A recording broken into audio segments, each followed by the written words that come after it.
여러분 안녕하세요. AI 시대의 논어를 저술한 단산 박찬근입니다.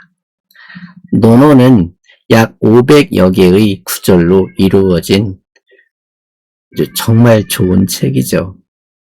그 중에서 우리가 챙겨봐야 될 내용들을 가지고 제가 외람되게 논어라는 책을 세상에 내놓았습니다.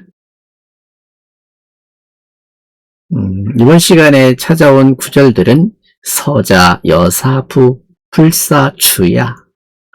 참 이거 많은 생각을 가져오지요. 자, 제, 천상왈. 여기 자는 공자님입니다. 공자께서 물이 막 흘러가고 있는 냇물이죠.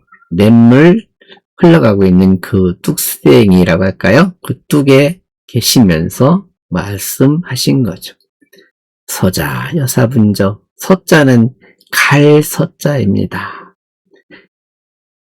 가는 것이 여사부, 사자는 이사자니까 이와 같을 진저. 끝에 있는 부자는 탄식입니다.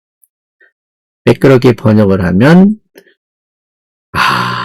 흘러가는 것이 이와 같구나. 핵심은 어딨냐면 불사 주야로다.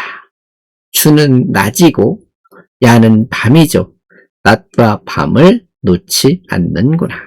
다시 말씀드리면 낮이라고 해서 흘러가고 밤이라고 해서 쉬는 게 아니고 쉼없이 흘러가는구나. 냇물이 흘러가는 걸 보고 어떻게 해요? 많이 생각할 수 있지요. 세상의 이치는 그냥 흘러가는 거고 세월도 흘러가는 거예요. 그죠? 여러 가지 생각을 가져올 수 있습니다. 그래서 가만히 있으면 무질서도가 높아지고 도태됩니다. 그리고 강물이 흘러가는 것이 어찌나 세차게 흐르는지 본인이 노를 저어서 위로 올라가려고 하지 않으면 그 세찬 물줄기에 휩쓸려 떠내려가고 맙니다. 다산 선생은 흐르는 물은 때를 기다려주지 않는다라고 했습니다.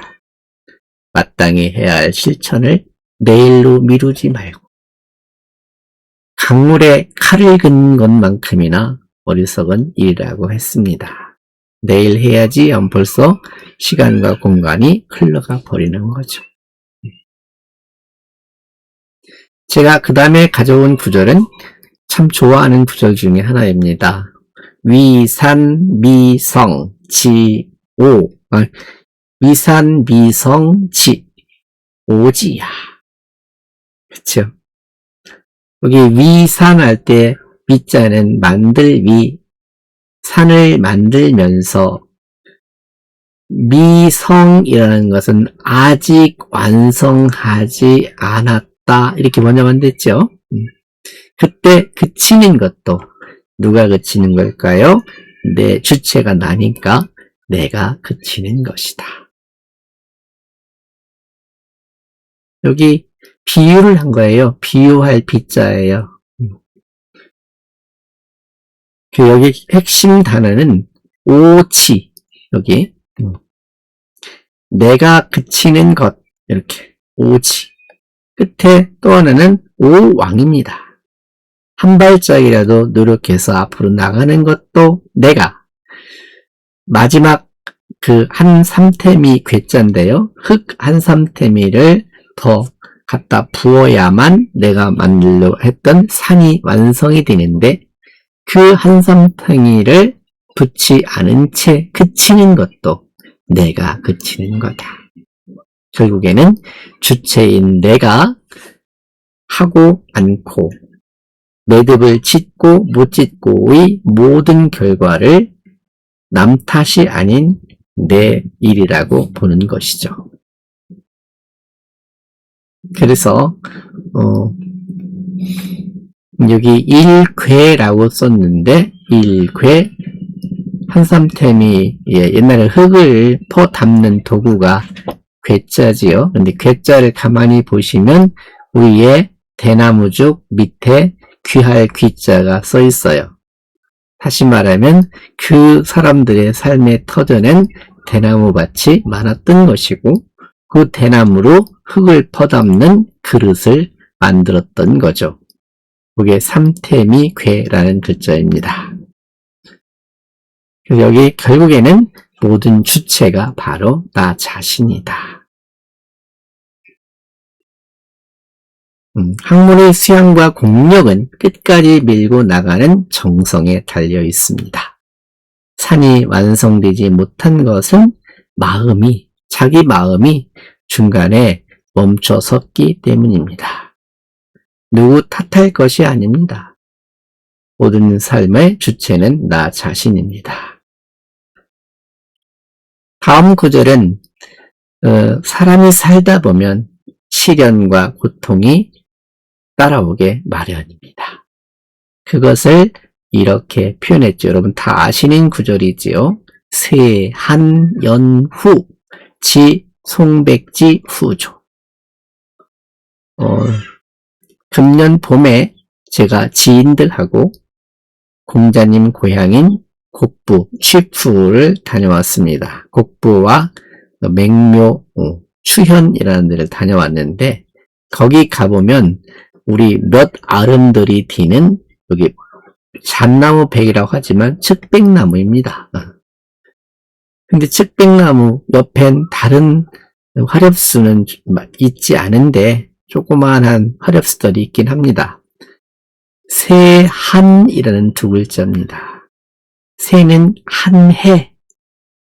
그러니까 어떻게 보면 한 해 중에서 기운이 뚝 떨어져서 추워진 다음에 나뭇잎이 단풍이 들고 나뭇잎이 다 떨어졌을 때 그때서야 비로소 눈을 한 움큼 짊어지고 서 있는 그러면서도 푸른 잎을 가지고 있는 소나무와 잣나무가 있다는 것을 알아차리죠. 평범한 시기, 평화로운 시기에는 영웅과 뛰어난 인물을 알아볼 수가 없지요. 시련이 닥친 뒤에라야 드러나게 마련입니다.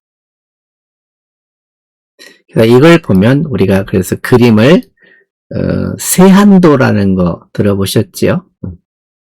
추사 김정희 선생이 이제 뼈대만 남은 소나무를 이렇게 그려놓은 그림이 있지요. 세한도. 그게 바로 논어에서 나와 있는 이 구절에서 나온 겁니다. 결국에 이 글의 핵심은 절개라는 두 글자입니다. 그 다음 구절 한번 볼까요? 그 다음 구절은 지자 불혹, 인자 불우, 용자 불구. 핵심이 내 자신이 지혜로운 사람이라면 그 옆에 어떠한 유혹이 와도 거기에 휘둘리지 않는다. 내 자신이 사랑으로 똘똘 뭉쳐 있다면 시덥지 않은 그런 것들로 근심 걱정하지 않습니다. 참으로 용기가 있는 사람은 두려워하지 않는다고 합니다. 그래서 흔들리지 않는 마음의 삼총사라고 정의를 하고 싶습니다. 이거를 지인용, 지혜, 여기는 알지자로 쓰여 있지만 실은 지혜 지자로 통용해서 쓰이고 그렇게 아셔야 되겠습니다. 지혜와 어진 마음과 용맹, 용기, 지인용 이 세 가지를 삼달떡이라고 하는데요. 달떡이라는 말은 이 달자가 통달할 달자인데 사통팔달 이런 구절 혹시 들어보셨을까요?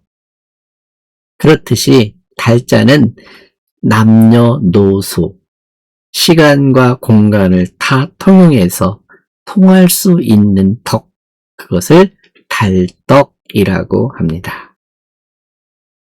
이 세 가지 달떡은 누구나 다 그것을 덕으로 인정하고 그 덕을 갖추려고 하는 것. 그게 바로 첫 번째는 지혜고, 두 번째는 인이고, 세 번째는 용기입니다. 그래서 제가 이렇게 정리를 해놨습니다. 요즘은 정보 과잉 시대.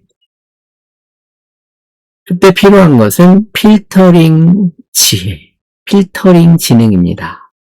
취사 선택이 굉장히 중요한 문제고, 저 자료, 저 데이터가 참으로 나한테 필요한 것인지 걸러내는 능력 굉장히 중요하지요. 두 번째는 혼자 살 수 없습니다. 그래서 관계의 힘인 자존감과 배려, 그 다음에 미래를 내다볼 수 있는 에너지, 즉 실행력입니다. 이것이 갖추어져야만 3달떡을 오늘날 시대에 실천할 수 있는 것입니다. 그 다음에 이제 공자께서 어떻게 하셨을까? 상황에 따라서. 상황이라는 말은 어떻게 알고 계실까요? 상황은 시간과 공간이 변하는 거죠. 시간은 이 강의 시작할 때와 지금 달라졌죠. 그리고 공간도 항상 바뀝니다. 시간과 공간에 따라서 해야 할 일이 바뀌고 있죠.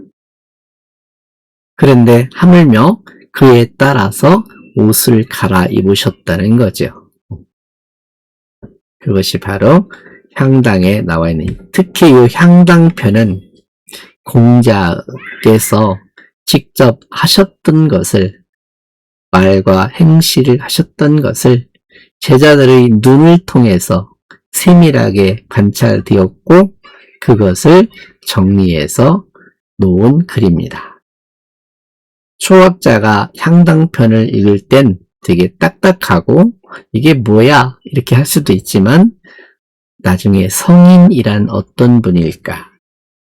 특히 공자께서는 그러그러한 상황에 어떻게 사셨을까?